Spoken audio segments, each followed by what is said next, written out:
What's up everybody? In today's video I'm going to be going through all of my settings for you guys, since that's my #1 asked question on stream. I will be showing you guys my in-depth settings for gameplay, controller, video, and audio. I do not play keyboard and mouse, so I am not going to show you guys anything for keyboard and mouse. This is strictly for controller. So if you play on controller, keep listening, watch the video, and I hope my settings help you hit some more shots or gain some more RP in rank. Anyway, starting off with gameplay. For interact prom style, I have this on compact because I've been playing this game for quite a while and I know what every attachment does in this game, and I'm going to show you guys what the difference is between compact and default. So this is what default looks like. It kind of tells you everything that the attachment does, and it's really big on screen, so that's why I don't use it personally. It's a lot of clutter for me to be looking at when I'm trying to fight. So when you turn this to compact, this is what it looks like. It doesn't really tell you anything about the actual attachment, it just tells you what it is. So it says it's an extended light mag, and if I turn it back on to default, this is what it looks like. So if you've already been playing the game for quite a while and you know exactly what the attachments do, I definitely recommend you turn that to compact. But if you're new to the game and you're still trying to figure out what all the attachments do, I definitely do recommend you keep it on default, but that's just preference at the end of the day. This is just what I use. For button hits, I take it off of the screen as well, because like I said, I already know what all these buttons do. This is what it looks like on. As you can tell, it just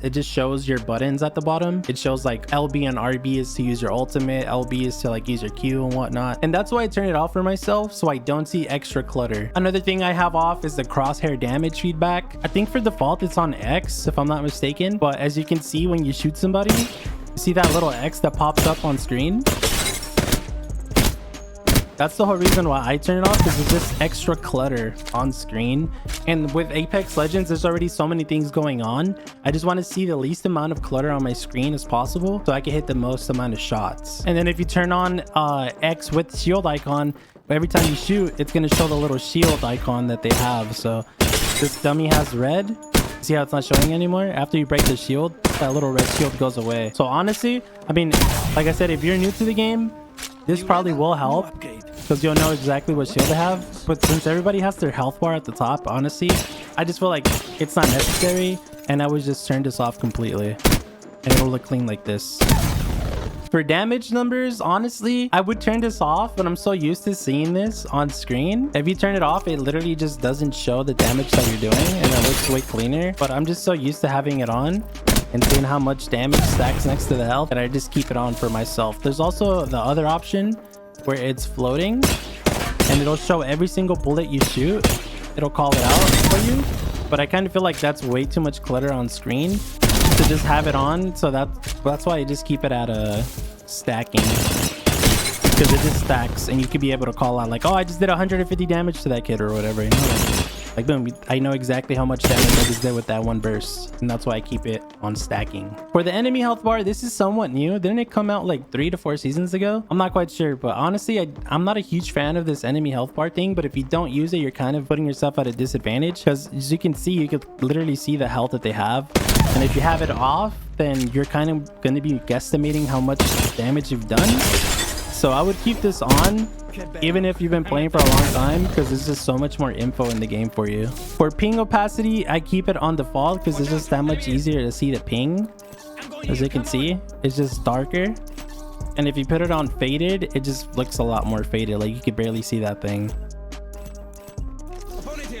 But it's all preference. You can put this on anyone you want, honestly. For enemy highlight, I also keep that on because it gives them a nice little like highlight. Mine is yellow because I have colorblind setting, but if you have no colorblind setting, it should be glowing red. If you turn that setting off, then you won't see the glow on the enemies. For obituaries, I have on. That's how you see your kill feed. Minimap rotation, I keep that on off because I don't like my minimap rotating. Weapon auto cycle empty is definitely, you should have that on, so that way when you run out of ammo for your gun, it automatically switches over to your other gun that has ammo, so that way you're not having to do it manually. So I definitely recommend having this on. I would say these other 4 settings, going from always sprint control, auto run, and jetpack glide, it's all preference at the end of the day. I just personally like having my sprint on all the time, so I don't have to constantly keep mashing on my stick. It prevents stick drift for me, so that's why I have this setting on, just to prevent stick drift, and so on and so forth. Like I said, you can have these settings on or off, however you want to have them on. It's all preference at the end of the day. For incoming damage feedback, it really comes down to preference as well. I think having both of them on though is probably the best setting, because you'll know where you're getting shot from.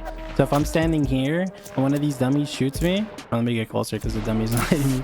See how it shows the little red thing and it shows me where I'm getting shot from? The little red indicator. If you're having a hard time finding out where you're getting shot from, I would definitely have that on both. But like I said, if you've been playing the game for a while and you don't like having that much clutter on your screen, I would just do 3D, because then it just shows the arrow of where you're getting shot from.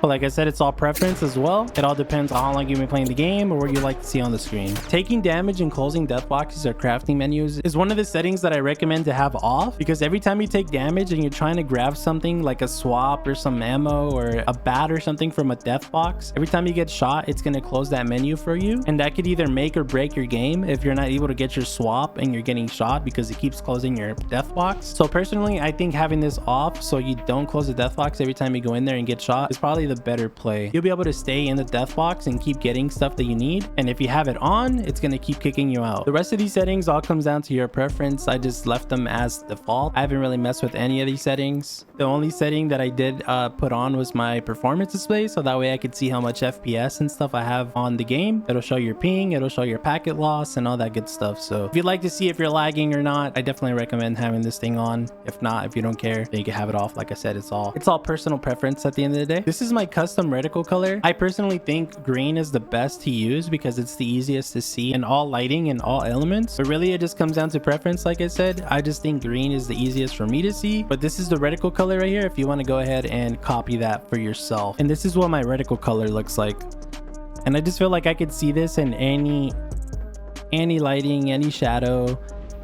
I just feel like it's the easiest for me to see, but it all, like I said, everybody has different eyesight. It all comes down to what you can see. Same thing for laser. I use literally almost the same thing. It's just green. For colorblind settings, I am personally not colorblind, but I just feel like Tridentopia looks a lot better than default. So that's why I use Tridentopia. It's just easier on my eyes. I feel like these colors on the right are just, they're too saturated for me for a long period of time. And I do be playing the game for a long time. So just putting it on Tridentopia, it helps my eyesight not get shot so much, and that's honestly why I use colorblind. Not because I'm colorblind or anything, it just, the colors are a lot more mute and it's just easier on the eyes for playing for long hours. Coming over to my controller settings, I do use a customized button layout, but literally the only button that I changed was my extra character action and then my equip grenade. And the only reason I did that is so I could spam my heirloom when I'm running, which looks like this. It's just like a fidget toy. That's literally the only reason why I have custom binds, just so I can do this.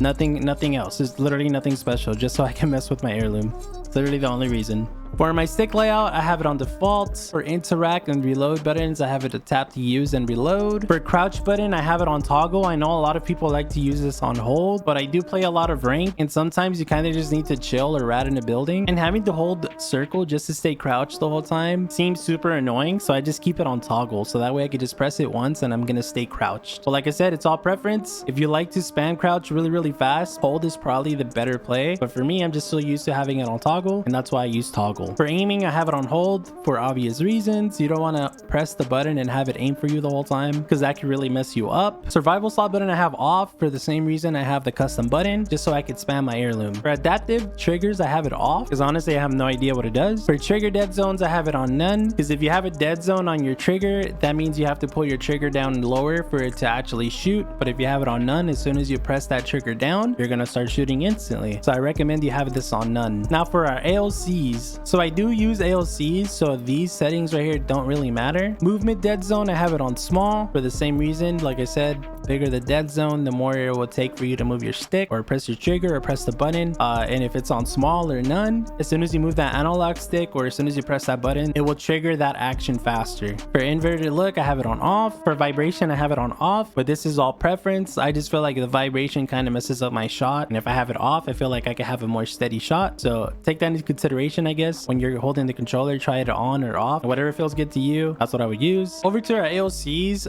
my dead zone is 4. Depending on what kind of controller you use, and if you have stick drift, I would turn this down or up depending on, like I said, your stick drift or what controller you use. For auto threshold and response curve, I have it at 1% and 0. This is what linear is on ALCs. So if you want to use linear on ALCs, this is what you would have to use. For per octave settings, I have these off because I don't really care to have different settings per optic. I just use whatever I use for my controller setting for all of my optics. I do play 6.6 or 7.7 linear. This is what works for me. I have my yaw speed at 360, my pitch speed at 294, and everything else is off because I like to play on true linear. And if you have any of these off, it takes away linear for you and it becomes something else like classic or whatever the other settings are. But I do like using linear, so I have these all off. Same thing for my ADS. I like my ADS to be the same as my hip fire speed. You could either turn these settings up or down depending on how fast you would like them to be, but I feel like this is a good starting point if you want to go to true linear. For my target compensation and melee compensation, of course I have it on so we can have that aim assist. Moving over to video, this all comes down to what parts you have in your PC and what your PC can handle, whether it's your GPU or CPU. But my settings work for the highest and the most low-end PCs. For brightness, I have it at 70%. I used to play it at 100%, but that used to be too bright for me, so I just turned it down to 70. For field of view, I know it says 110, but I actually play at 120 FOV, and this is how you do it on Steam to get 120 FOV. In order to get 120 FOV on Apex Legends on Steam, all you have to do is right click on your game, go to properties, and you just copy and paste this where I'll have in the description, and that'll give you 120 FOV on your game. There's also another way to do it, but this is the easiest way. So if you want to try out 120 FOV on Steam, I will put that in the description for you to copy and paste this into your launch options. For FOV ability scaling and sprint view shake, I have this on disabled and minimal. If you have this on, every time you use an ability, something like an octane stim, your screen will shake and it'll turn green or whatever. But if you turn this off, it takes that filter away. Same thing for sprint view shake. If you have it on minimal, your screen will shake less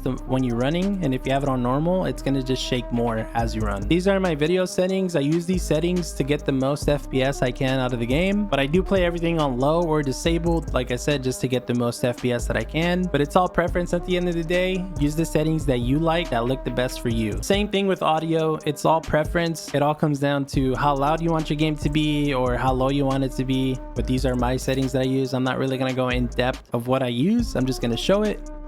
One setting that I will say to keep on is sound and background, so that way when you tab out to click on something on your PC, you can still hear the game and you won't be caught off guard if you're like trying to change your song on Spotify or whatever. These are the settings that help me get to Apex Predator in season 25. I've hit pred with these settings multiple times, as you can see, but I hope my settings help you guys out. Like I said, let me know down in the comments if they do, if you like them, and if you don't like them, let me know why you don't like them. But I feel like it's a good starting point. You could always tweak your settings to your liking. But that's enough out of me. I hope you guys enjoyed the video. If you did, don't forget to drop a like, subscribe, and I'll see you guys on the next one.